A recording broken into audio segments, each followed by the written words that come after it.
Hello and welcome to another tutorial.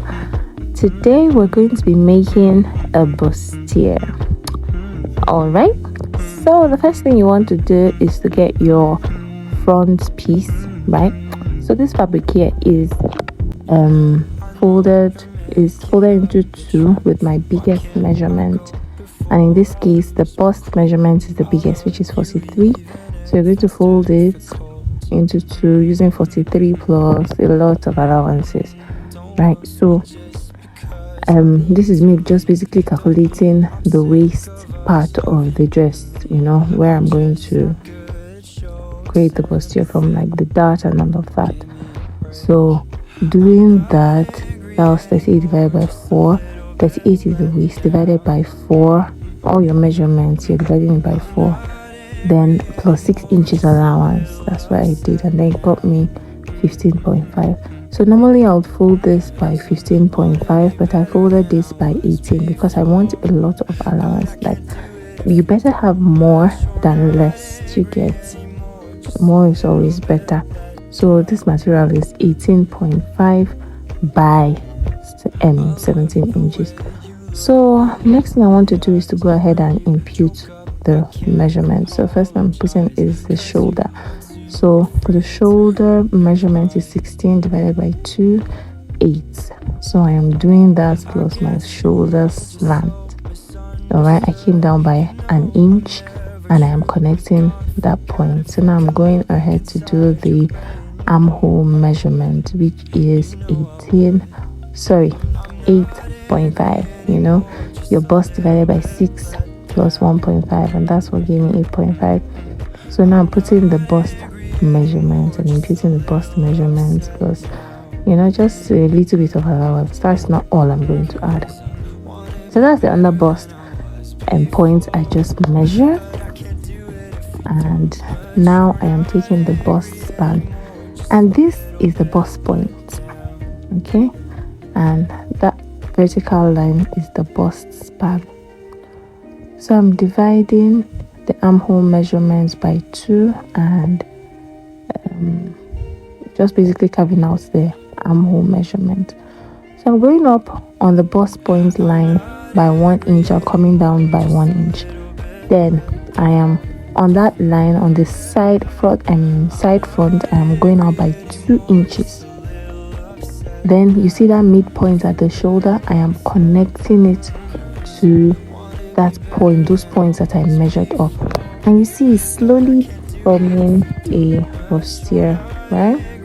I'm going up on the armhole by 1 inch, connect it to that point, and I will come down. I'll come down there by half an inch. I could go more, but I usually just leave it at 1.5 inches at the end of the day.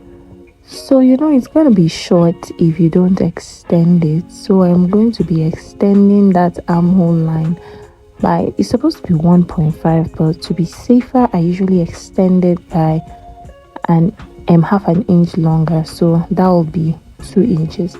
So if I'm taking 2 inches here, I'll extend it by 2.5. I don't know if you understand. So that line now is extended by 2 inches.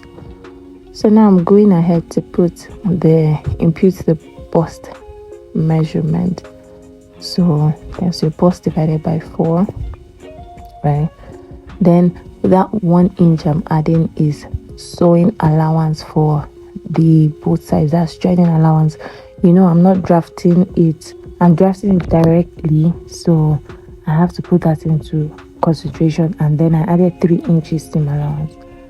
So on the under bust part, I'm getting the under bust measurement. Then these 2 inches I took here, I'm replacing it.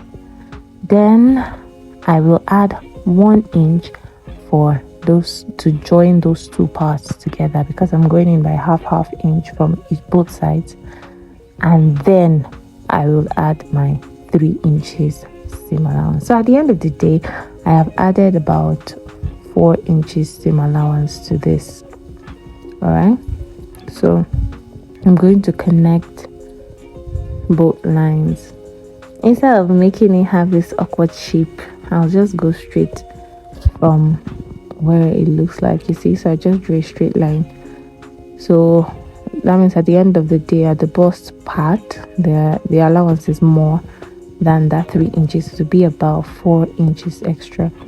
So you want to connect the armhole now.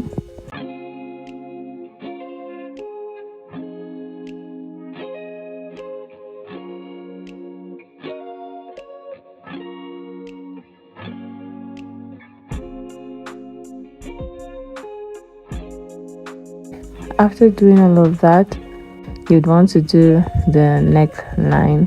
Depending on the neck width and neck depth, the kind of neckline you're going for, you just do you want to go for a sweetheart neck, square neck, whatever you want to do, just do you, by all means. So that's basically what I'm doing, and then I went to cut it. And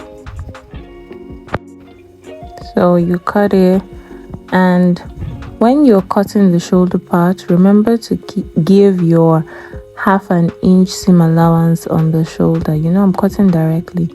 If you're doing this on the pattern, you can always add your seam allowance on the fabric. But since I'm cutting directly, for that part, you need to add your seam allowance.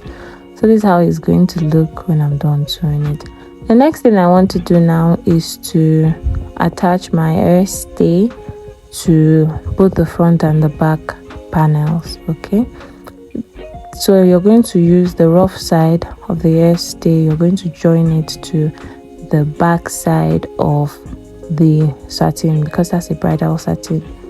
All right, so the side that is rough, you're joining it to the back side of the satin. I've done that, and this is how it looks. So now I'm going to be padding it. This is a breast pad, right? Thick breast pad, that's what it's called in my market. I don't know what it's called in yours, but it's thick breast pad. So you're going to attach the rough side of the shiny part to the back of the front, and I'll do that and bring it back to you. I've done that. I have attached it. Love how it looks. So this is a lace fabric I'm making, right? And so I've gone ahead to cut the lace. So now what you want to do, you can either sew round, or you can do the hemming gum method, where you use your hemming gum and you just put it at the edges and iron it to the satin. I usually prefer this. I usually do this instead of sewing it. So I'm going to do that, and this is how it looks. I didn't sew it, I just used the hemming gum.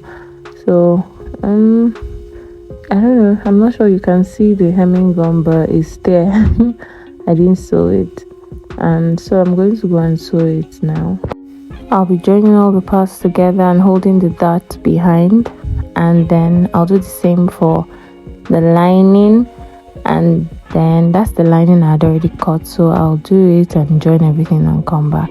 So this is what it looks like at the end of the day. I have joined everything and I have turned it with my lining.